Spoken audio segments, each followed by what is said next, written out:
Nessa videoaula nós corrigiremos a atividade, onde nós resolvemos algumas questões da prova de matemática do Enem 2017, no que se refere ao caderno amarelo. A questão 154. Uma rede hoteleira, ela dispõe de cabanas simples na ilha de Gotland, na Suécia, conforme mostra a figura 1.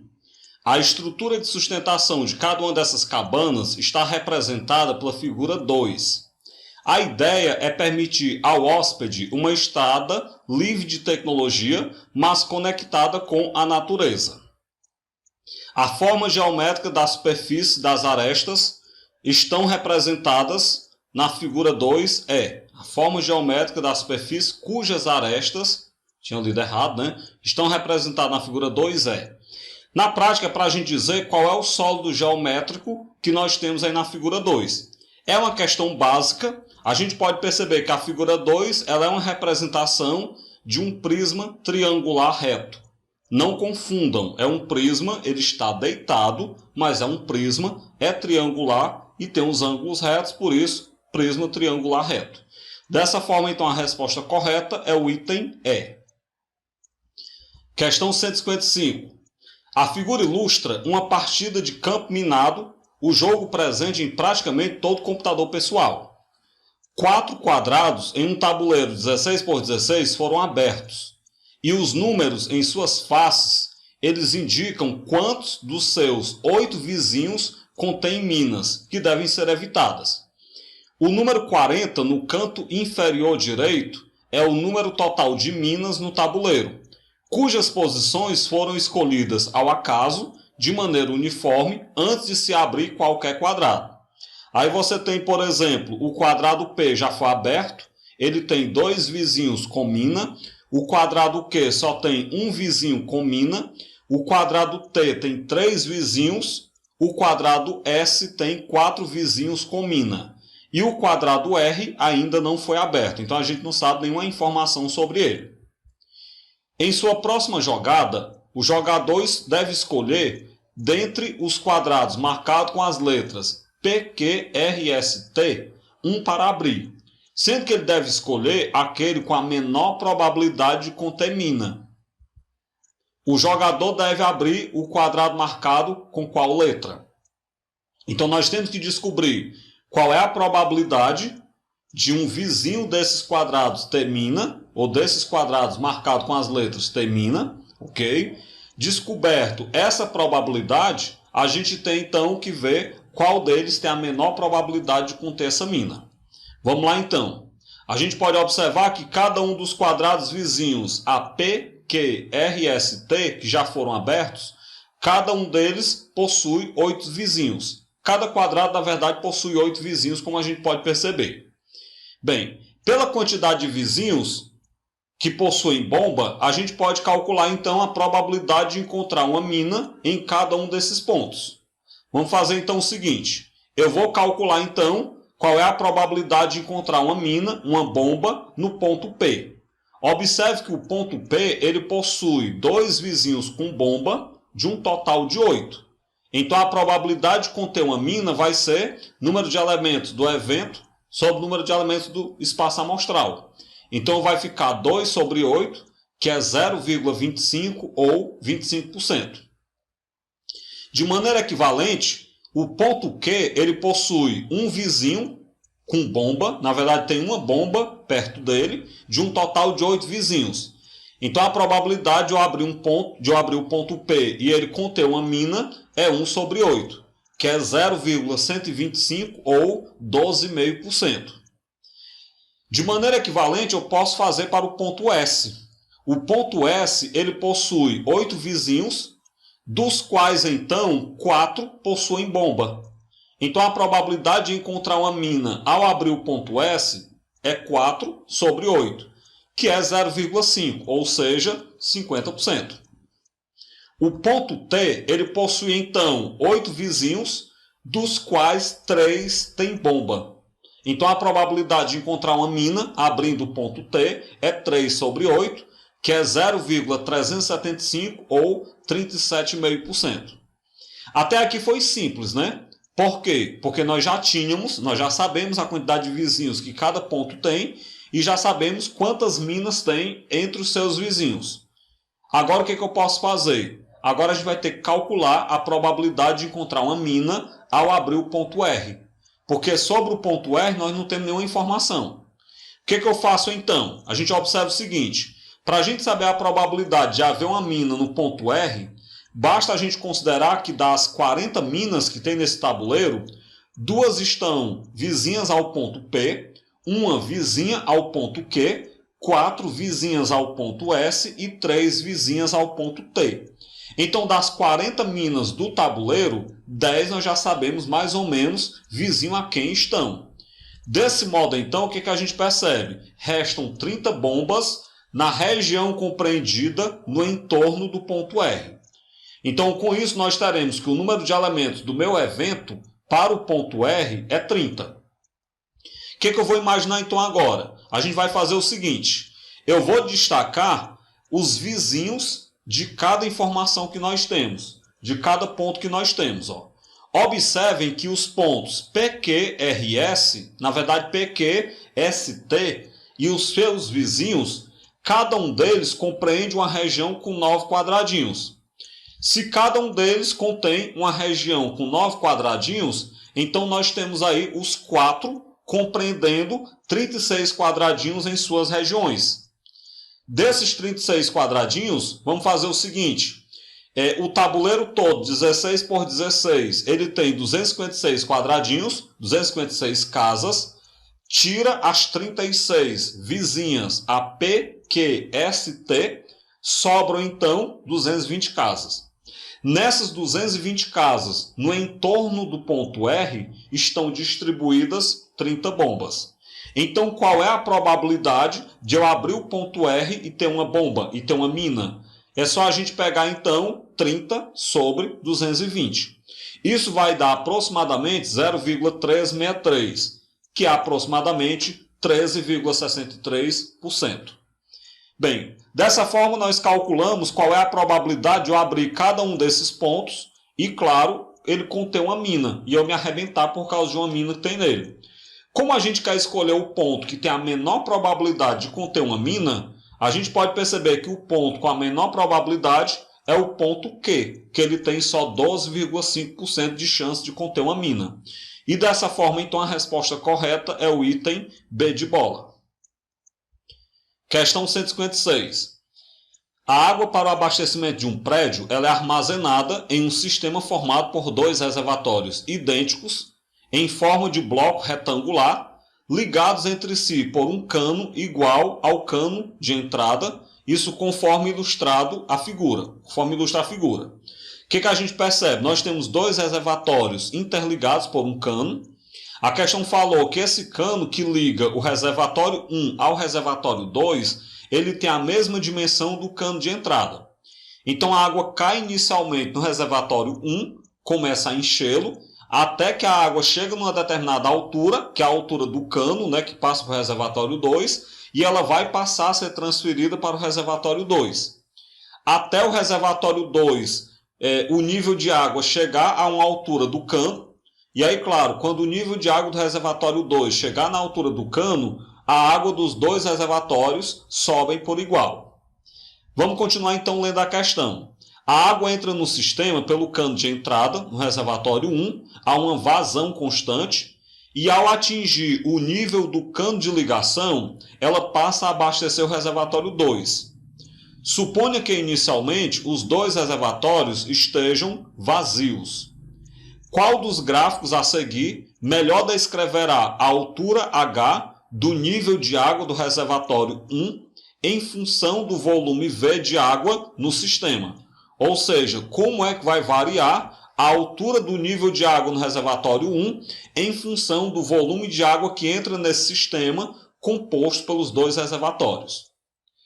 Vamos avaliar essa questão com calma, Então a gente vai construir no nosso plano cartesiano abaixo, esse plano cartesiano da altura em função do volume, a gente vai construir o gráfico. O que a gente pode observar? À medida que a água cai no reservatório 1, até ela atingir o nível do cano que liga os 2 reservatórios, a altura da lâmina de água aumenta linearmente. Então observem a ilustração lá no reservatório 1, à medida que você percebe o nível de água subindo aqui no gráfico. Você vai observar, a água sobe no reservatório 1, à medida que a água sobe no reservatório 1, o nível de água, a altura do nível de água aumenta aqui no nosso gráfico. Bem, esse aumento na lâmina de água, ele ocorre de maneira linear até então a água atingir o nível do cano que passa de um reservatório para outro. O que vai acontecer? Até o nível do reservatório 2 se igualar ao do reservatório 1, o nível do reservatório 1 não se altera. O que vai acontecer agora? Olhem lá para a imagem. No reservatório 1, a água ela está no nível do cano que passa para o reservatório 2. Então agora nós vamos ter a água passando por esse cano para o reservatório 2. Ao passar por esse cano para o reservatório 2, o nível de água do reservatório 2 vai aumentando, mas como a dimensão do cano que liga os dois reservatórios é a mesma dimensão do cano de entrada, a água no reservatório 1 ela não se altera o nível. Repetindo, enquanto o nível do reservatório 2 aumenta, sobe até chegar na altura do cano, o nível do reservatório 1 não se altera. Observem na ilustração, a água passando pelo cano começa a subir o nível no reservatório 2 e enquanto isso acontece, o nível no reservatório 1 não se altera. Então nós vamos ter o gráfico do nível no reservatório 1, uma constante, como a gente pode perceber no plano cartesiano. Agora vamos para a terceira e última parte. Nós temos agora a água nos dois reservatórios na altura do cano. Como a água nos dois reservatórios está na altura do cano, o que vai acontecer agora? A água nos dois reservatórios vai subir por igual. Então, após o nível dos dois reservatórios se igualar, a altura da lâmina de água ela volta a aumentar linearmente nos dois reservatórios, só que agora esse aumento ele vai ser de uma maneira mais lenta. Por que o aumento agora vai ser de uma maneira mais lenta? Porque os dois reservatórios estão enchendo junto. Agora não é só um que está subindo o nível, é os dois juntos. Esse aumento de forma mais lenta, ele é representado por um gráfico mais na horizontal. Ele é representado por um gráfico menos vertical, então ele é um pouco mais inclinado para a horizontal. Observem na ilustração, ó. O nível de água dos dois reservatórios aumenta por igual, até os dois reservatórios encher, enquanto que a altura da lâmina de água no reservatório 1 aumenta mais lentamente, porque agora são os dois reservatórios que estão enchendo ao mesmo tempo. Bem, com isso então a gente já pode dizer qual é a resposta correta, né? Comparando aí a gente percebe que a resposta correta é o item D. Questão 157. A manchete demonstra que o transporte de grandes cargas representa cada vez mais preocupação quando feito em vias urbanas. A manchete é: caminhão entala em viaduto no centro. Olha a reportagem.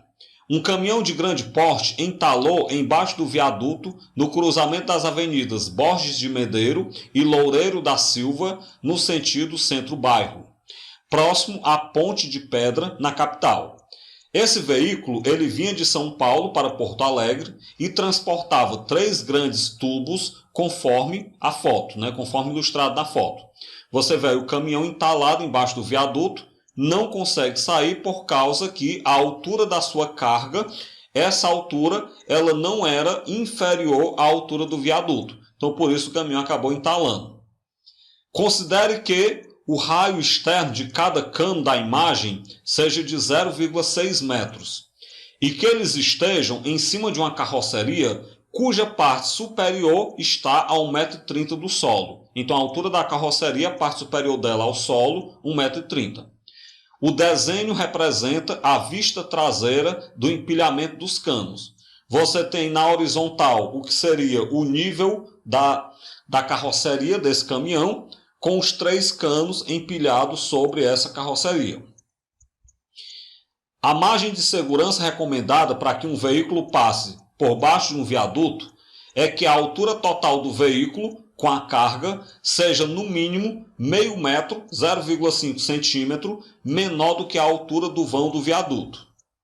Considere 1,7 como uma aproximação para a raiz quadrada de 3. Qual deveria ser a altura mínima do viaduto, em metro, para que esse caminhão pudesse passar com segurança sob seu vão? Claro, sem estar lá. Vamos pensar o seguinte. Nós destacamos na imagem ao lado a altura acima da carroceria. Você percebe o seguinte. Você tem aí em preto, na horizontal, o nível da carroceria. Nós temos os 3 canos empilhados. E aqui você tem a altura acima da carroceria. Na verdade, a altura que seria da parte superior da carroceria até a parte superior do último cano. A gente pode observar que essa altura ela vai compreender um triângulo retângulo, na verdade eu falei errado, né? Um triângulo equilátero ligando o centro dos 3 canos. E quando eu faço esse triângulo equilátero ligando o centro dos 3 canos, a gente pode perceber que da carroceria até a base desse triângulo equilátero, nós vamos ter uma altura equivalente ao raio do cano. Aí você vai ter aqui acima do triângulo equilátero, outra altura equivalente ao raio do cano. Ok, então você teria, observando a imagem, que a altura do carregamento, a altura dos 3 canos, ela vai equivaler à altura desse triângulo equilátero que nós desenhamos, mais os 2 raios que a gente pode obter desses canos. Quais são os 2 raios? O raio de baixo e o raio de cima que a gente pode destacar. Essa altura então equivale a um raio, que é 0,6 metros. Essa altura equivale à altura do triângulo equilátero. Eu vou chamar essa altura do triângulo equilátero de x. E aqui nós temos uma outra altura equivalente então ao raio do nosso cano, que também é 0,6 metros. Desse modo, então, se eu chamar de Hzinho a altura acima da carroceria, esse Hzinho vai ser a soma de 2 raios de 0,6 metros com a altura de um triângulo equilátero, onde esse triângulo equilátero ele tem lado de 1,20 m. Por que ele tem lado de 1,20 m? Exatamente porque, se você observar, o lado desse triângulo equilátero vai compreender 2 raios do nosso cano. Então, cada raio é de 60 centímetros, os 2 raios 1,20 m. Dessa forma, então, a gente pode dizer que a altura da carga acima da carroceria é 0,6 mais lado raiz de 3 sobre 2, que é a altura do triângulo equilátero, mais 0,6. Como o lado do triângulo equilátero é 1,2, então vai ficar dessa forma. E agora é só então a gente resolver. 0,6 mais 0,6 dá 1,2. Eu vou pegar 1,2 dividido para 2 dá 0,6 vezes a raiz quadrada de 3. A questão mandou considerar a raiz quadrada de 3 aproximadamente 1,7. Então você pega 0,6 vezes 1,7 mais o 1,2. Fazendo o produto do 0,6 pelo 1,7 dá 1,02. 1,02 mais 1,2 vai dar então 2,22 metros. O que é isso? Isso é a altura da carga acima da carroceria. O que a questão pede é qual é que deve ser a altura mínima do vão do viaduto. Observe o seguinte, a carroceria ela está 1,30 m acima do solo. E ainda por segurança, da parte superior da carga até o viaduto, tem que haver um espaço de 0,5 metros. Desse modo, então, a altura que eu vou chamar de Hzão do vão do viaduto vai ser a soma da altura da carga, que é o Hzinho, mais 1,30 m, que é a altura da parte superior da carroceria, mais o meio metro que deve ficar por segurança entre o vão do viaduto, a parte inferior do viaduto e a parte superior da carga. Lembrando que o Hzinho é 2,22. Quando a gente somar todos os valores, a gente obtém como altura mínima para o vão desse viaduto, para que a carga pudesse passar com segurança e o caminhão não entalasse, tem que ser uma altura mínima de 4,02 metros. Desse modo, então, diante dessa altura mínima, nós temos que a resposta correta é o item D. Questão 158. Um menino acaba de se mudar para um novo bairro e deseja ir à padaria. Ele pediu ajuda a um amigo que lhe forneceu um mapa com pontos numerados que representam 5 locais de interesse, entre os quais está a padaria. Está aí o nosso mapa fornecido. Além disso, o amigo passou as seguintes instruções. A partir do ponto em que você se encontra, representado pela letra X, ande para oeste, vire à direita na primeira rua que encontrar, siga em frente e vire à esquerda na próxima rua. A padaria estará logo a seguir. A padaria está representada por qual ponto dentre esses numerados no nosso mapa? Questão bem simples, né, de orientação. É só a gente seguir as orientações dadas no enunciado. A primeira orientação, a partir do ponto X, ande para o oeste. Então, a partir do X, eu vou andar para o oeste, que é para a esquerda. A segunda instrução, vire à direita na primeira rua que encontrar e siga em frente. Então, vamos virar à direita, vamos seguir na direção norte até a próxima esquina. A terceira instrução, vire à esquerda na próxima rua. Vamos virar aqui à esquerda na próxima rua. Vamos seguir de novo para a direção oeste. Bem, a padaria está logo a seguir. Como a gente pode observar, o único ponto que está logo a seguir, quando eu fiz o trajeto, é o ponto de número 1. Então, a padaria é representada pelo número 1 e a resposta correta é o item A. Questão 159. 3 alunos, X, Y e Z, estão matriculados em um curso de inglês. Para avaliar esses alunos, o professor optou por fazer 5 provas. Para que seja aprovado nesse curso, o aluno deverá ter média aritmética das notas nas 5 provas maior ou igual a 6. Na tabela estão dispostas as notas que cada aluno tirou em cada prova. Está aí cada uma das provas com a nota dos alunos em cada uma delas. A questão pergunta, com base nos dados da tabela e nas informações dadas, ficará reprovado qual aluno? Bem, vai ficar reprovado o aluno que tiver média inferior a 6. Então, a gente deve calcular a média aritmética dos 3 alunos para ver, então, quem foi que tirou média abaixo de 6. Bem, desse modo, então, o aluno X, como é média aritmética em 5 provas, somos 5 valores, divide para 5.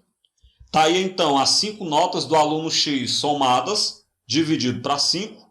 Essa soma ela vai dar 31, que quando eu dividir para 5, vai dar, então, média 6,2. Então, o aluno X ele tirou 6,2 na média, então ele não será reprovado. Vamos, então, para o aluno Y. Do mesmo jeito, ele fez 5 provas, então eu vou somar suas 5 notas e dividir para 5. Está aí, então, as 5 notas do aluno Y somadas, dividido para 5. Essa soma ela vai dar, então, 30, dividido para 5, dá 6. Ou seja, o aluno Y ele passou com média 6. Passou na raspa, mas passou. Vamos, então, para o aluno Z. Do mesmo jeito, eu tenho que somar as 5 notas do aluno Z, dividido para 5. Essa soma, está aí os valores somados, dividido para 5. Essa soma ela dá 29, que quando eu dividir 29 para 5, dá 5,8. Então percebam que dos 3 alunos, apenas o aluno Z foi reprovado, porque apenas ele teve média abaixo de 6. Dessa forma, então, a resposta correta é o item B. Apenas o aluno Z reprovou. Questão 160. O fisiologista inglês Archibald Vivian Hill, ele propôs em seus estudos que a velocidade V de contração de um músculo ao ser submetido a um peso P é dado pela equação P mais A multiplicado por V mais B é igual a K, onde A, B e K são constantes. Um fisioterapeuta, com o intuito de maximizar o efeito benéfico dos exercícios físicos, que recomendaria a um de seus pacientes, quis estudar essa equação e a classificou dessa forma.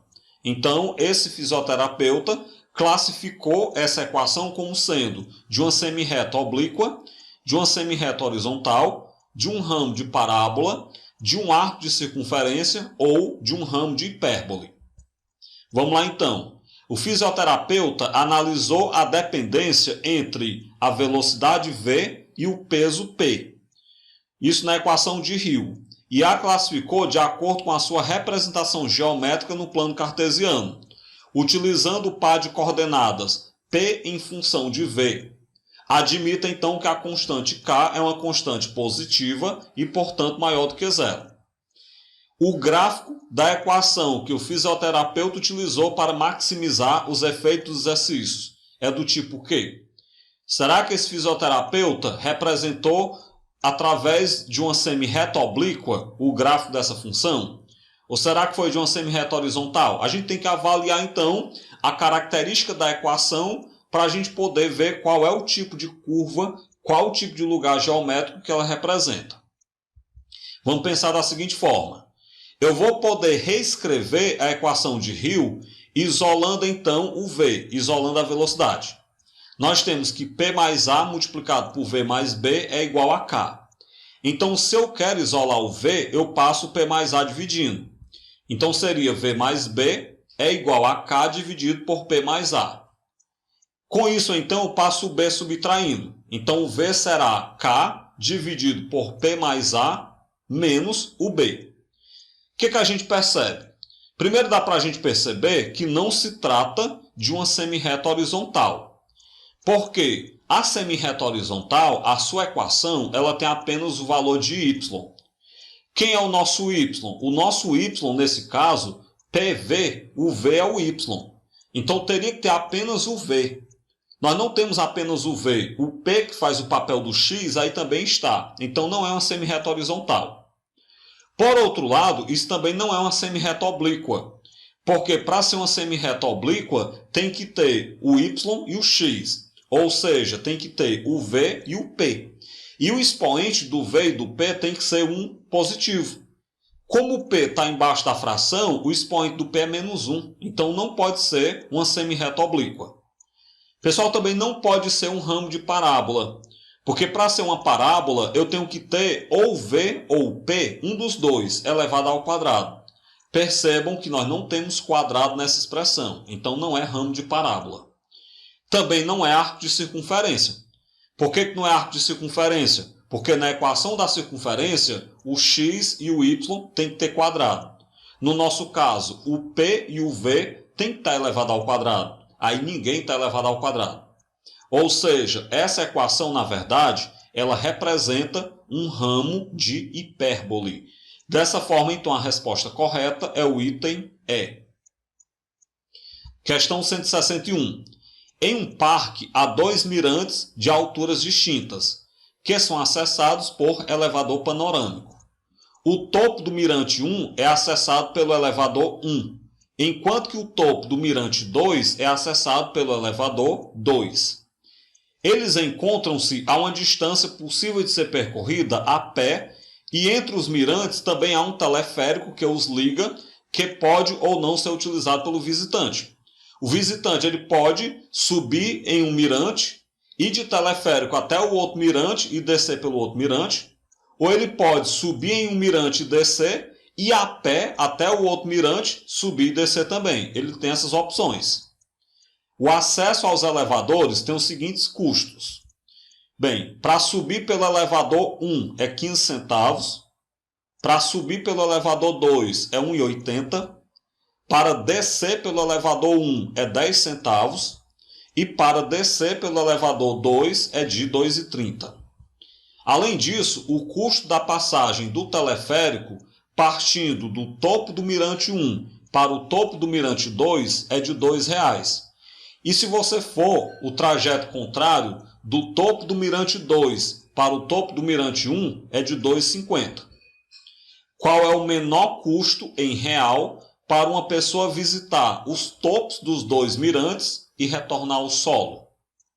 Bem, essa questão a gente tem que testar. A gente tem que testar todas as possibilidades de a pessoa visitar o topo dos dois mirantes usando ou não o teleférico, indo a pé ou não de um mirante para o outro, para a gente poder ver qual é o que tem o menor custo. Testando as possibilidades, a gente percebe que o menor custo ele é dado por subir pelo elevador 1, que é 15 centavos, Aí você desce pelo elevador 1, é 10 centavos. Vai a pé do Mirante 1 até o Mirante 2. Chegando lá, você então sobe pelo elevador 2, é 1,80. E em seguida, desce pelo elevador 2, que é 2,30. Bem, feito isso, basta agora que você some. O menor custo então será a soma desses valores. Vai dar então R$ 4,35. Esse é o menor custo para visitar os dois mirantes. E a resposta correta é então, se nós temos o menor custo de R$ 4,35, a resposta correta é o item C. Questão 162. A mensagem digitada no celular enquanto você dirige, ela tira a sua atenção e por isso deve ser evitada. Pesquisa mostra que um motorista que dirige um carro a uma velocidade constante, ele percorre às cegas, isto é, sem ter visão da pista, uma distância proporcional ao tempo gasto ao olhar para o celular durante a digitação da mensagem. Considere que isso de fato aconteça. Suponha que dois motoristas, X e Y, dirigem com a mesma velocidade constante e digitam a mesma mensagem em seus celulares. Suponha ainda que o tempo gasto pelo motorista X, olhando para o seu celular, enquanto digita a mensagem, corresponde a 25% do tempo gasto pelo motorista Y para executar a mesma tarefa. A razão entre as distâncias percorridas às cegas pelo motorista X e pelo motorista Y, nessa ordem, ou seja, distância do X dividido pela distância do Y é igual a quanto? Vamos avaliar então essa questão. Vamos chamar então de T de X e T de Y, respectivamente, o tempo que os motoristas X e Y dirigem às cegas, olhando para o celular sem estar olhando efetivamente para a rodovia. Como o tempo gasto pelo motorista X é 25% do tempo gasto pelo motorista Y, então nós temos que T de X é 0,25 vezes o T de Y.